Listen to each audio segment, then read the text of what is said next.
Ever since the death of Charlie Kirk, people have been trying to jockey for position about what Charlie was thinking leading up to his death. Again, obviously a terrible and tragic situation, but people, of course, scummy as they are, will try to take advantage of that. Here we have Candace Owens sharing evidence, group chat messages from Charlie Kirk in a, I think, 9-person group chat just several days before his tragic death, where she claims, her words, not mine, that Charlie Kirk and those around him were done with Israel bullying him. Now, what could this possibly mean? Let's have a listen. And others knew that Charlie was done with Israel bullying him, and I am now going to present you proof of what I am saying. This is an actual group chat, which happened 2 days before Charlie Kirk was assassinated. There were 9 people in total on this chat, including Charlie. And now, before I share this, there's no evidence that the government of Israel was behind this killing, but I will say the murder of Charlie Kirk is absolutely insane as far as the evidence they've presented or the narrative that the government has told us. So I'm absolutely okay with those that are trying to get to the bottom of it. I don't think it is insulting to his legacy or whatever you think about him. I reject that. The truth is all we care about. But we do have to be careful as we sort of, really don't go too far into leaping from, if this is true, then this must be true. That's where it gets kind of dangerous. But let's listen to what the group chat said. And Rob McCoy, I'm going to protect the names of the other 7 for now. To be clear, I might actually release a name every day this week, but I want to show you this because suffice it to say, Rob McCoy was on this text thread, and I think it helps contextualize him as a person, in my view, that he would attack me for telling the truth about the pressure that he was facing. Take a look. So Charlie writes in this group chat, just lost another huge Jewish donor, $2 million a year because we won't cancel Tucker. I'm thinking of inviting Candace. Somebody writes, ugh. Charlie writes, Jewish donors play into all of the stereotypes. I cannot and will not be bullied like this. We have to assume, I'm assuming that these are real text messages. This is insane. I wanted to react to this live to you, so I haven't shared this. Now, I want to reiterate, you can criticize the Israeli government and it's not anti-Semitic, right? You can criticize the United States government, which we do. And I don't think that's anti-American, and it's certainly not anti-Christian to criticize our government. And I just have to remind people of that. This is not an indictment on any of our Jewish friends or any Israelis or anything like that. This is just showing that there is a lot of money that gets put into political commentators and politicians to get them to think a certain way. There's the lobbyist group called AIPAC, which donates to literally almost everyone on the Republican Party, a lot of people in the Democratic Party. And when you're taking political donors from groups based in other countries, that's not what you want to do as a politician, right? Because then are you doing what's right for the Americans, or are you doing something to benefit somebody else? And that's kind of the question here is it okay to take this PR money to think a certain way? And if Charlie Kirk starts losing these donors, it doesn't help against the idea that there's a greater conspiracy when it comes to the shooting, right? It doesn't help because it makes you go, geez, there could have been a lot of people that wanted Charlie silent. Now, you could want to take money away from, you can decide to not donate money to Charlie Kirk's company all you want. And that doesn't mean you wanted him killed, right? We have to remember that as well. Leaving me no choice but to leave the pro-Israel cause. Then somebody writes, a donor writes, please do not invite Candace. That might feel good short term, but it's not good long term, in my opinion. Like all groups, you're going to get a wide variety of opinions. That nasty free will thing that God bestowed on us makes life frustrating at times after the dust settles a bit, maybe. So again, this is 48 hours before Charlie Kirk was assassinated. He was very clear and he was very explicit, and he did not back down, not in that Hamptons meeting, which they're all lying about, nor in this text thread. I mean, it was wild, right? And I think part of what's pushing this conversation is the Israeli Prime Minister Netanyahu immediately after Charlie died started talking about how close he was friends with him and whatnot, and people were trying to jockey for position about where Charlie's head was at, which I don't know. I mean, I don't know if that's important, but if you're Candace and you know patently that that's not true, it's like, yeah, expose all of this. This doesn't hurt Charlie Kirk's legacy. To be quite honest, it actually it boosts him up a little bit, in my opinion, of him to think, oh, he was trying to fight, to share his truth. I wish he was alive for that reason alone, and also because I don't believe in political violence. I wish he was alive so that he could come to whatever determination he was coming to. I'm not going to reveal the names of the other 7. Actually, you know what? I disagree with myself 4 seconds ago. Let's just throw in Josh Hammer for funsies. He's on this chat, okay? So what are we to make of that? Okay, now that I'm showing you this and showing to you that the conversations were real, I want you to reflect, and it took me a lot of patience to allow the lies that were being woven and the misrepresentations of people that were pretending that I was just, high on lying about Charlie and the pressure he was under, the attacks that not just me, Tucker Carlson, Megyn Kelly faced. Yeah, and it's true. Megyn Kelly discussed the attacks she was facing for associating with Tucker Carlson. Again, these are just people, and I'm a free speech guy. You should be allowed to share your opinions online. If you want to pull your advertising money or if you want to unsubscribe, that's fair. But I want to live in a world where people can share their opinions, even if you think someone's opinion is anti-Semitic, or even if you think someone's opinion is racist.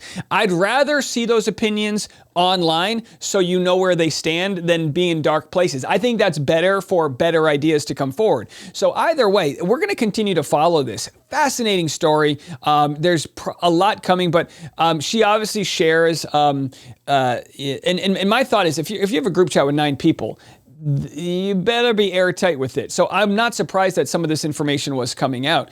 She said, should I release more of the text chain tomorrow? I'm guessing we're going to see more of it. Now, this doesn't help Candace from the people that are saying, oh, she's going to use this to monetize, blah, blah, blah. But the fact is, if she's sharing verified information, if these are real text messages, I think it's pretty crazy just to show the inner workings that go on behind the scene, specifically here when it comes to the sort of conservative media. Speaking of conservative media, or I should say a conservative Department of Justice head, we've got Sheldon Whitehouse of Rhode Island, I believe, pressing Pam Bondi on whether the FBI has pictures of Donald Trump from Epstein's safe. Bondi is non-responsive. This is where it starts to get interesting. Now, is this Charlie Kirk story connected to the Epstein story? I have no idea.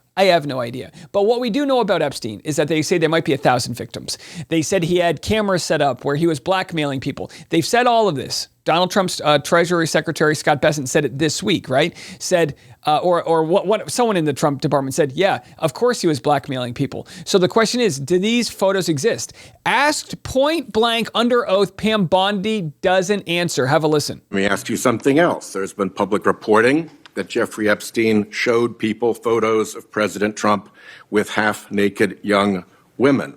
Do you know if the FBI found those photographs in their search of Jeffrey Epstein's safe or premises or otherwise? Have you seen any such thing? You know, Senator Whitehouse, you sit here and make salacious remarks, once again trying to slander President Trump left and right.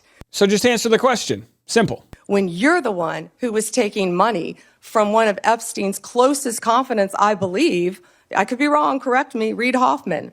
Isn't this that Darvo thing where you take someone and you just throw it right back at them? Doesn't exactly get to the truth of the question. Who was with Jeffrey Epstein on multiple occasions. And the senator sitting right next to you tried to block the flight logs from being released. Yet you're grilling me on President Trump and some photograph with Epstein? Come on. The question is, did the FBI find those photographs that have been discussed publicly by a witness who claimed Jeffrey Epstein showed them to him? You don't know anything about that.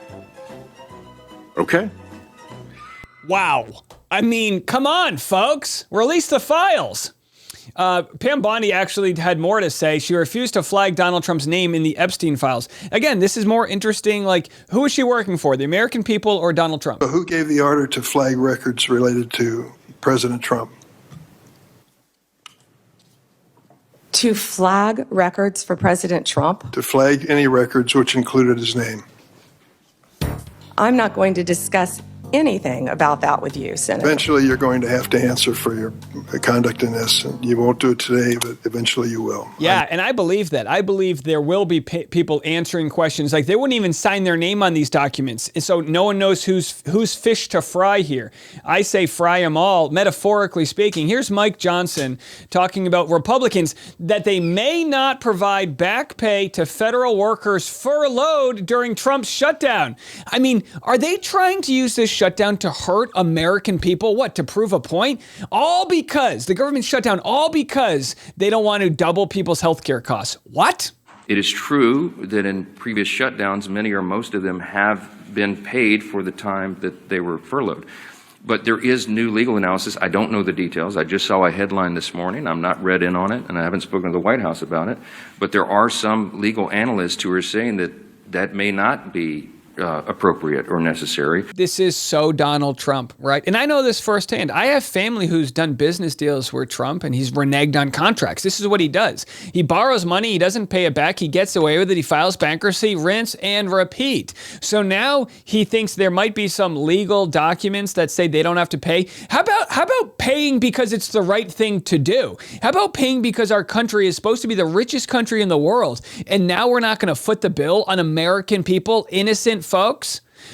So here's Donald Trump answering that question. Are you going to pay these employees? And by the way, let me tell you this right now. If you're an air traffic controller and you find out you're not going to get paid, you're not showing up for work. We're going to be landing these planes with our own cell phone cameras.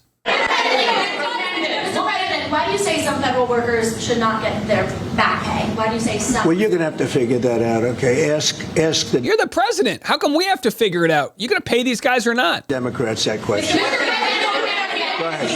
Mr. President, just to follow up there, I mean, the law says that when the government is reopened, that workers will receive their back pay. So are you going to define the law there, or what do you? I follow the law, and what the law says is correct, and I follow the law. He says, I follow the law. Okay, well, we'll see about that. Now, here he is 6 years ago talking about government shutdown. The last time, the longest government shutdown of all time. He should be on the Mount Rushmore of men that have shut the government down the longest. Donald Trump's last shutdown, 35 days. Here's what he had to say then in the Rose Garden before it was paved into a Starbucks cafe, and then what he has to say today. I will make sure that all employees receive their back pay very quickly or as soon as possible. It'll happen fast. Is it the White House's position that furloughed workers should be paid for their back pay? I would say it depends on who we're talking about. I can tell you this, the Democrats have put a lot of people in great risk and jeopardy, but it really depends on who you're talking about. Yikes, folks. Well, if you're a government employee, you better be signing up for Postmates because you might have a second job. Look, I get it. I feel bad. It's not their fault. And for those that want to continue to blame the Democrats for this, listen, it's a losing issue. They're winning this fight right now. They're fighting for people's health care. They're fighting to save lives. They're fighting so that you don't have your health care costs double overnight. That's what the fight's all about, and we won't hear otherwise. All right, so much to get into. We didn't get to all of it today. We'll be back in the morning. We're here for pop culture and politics and everything in between, twice a day, every day, your morning, your afternoon. We'll see you tomorrow. I'm Dave. This is The Rush.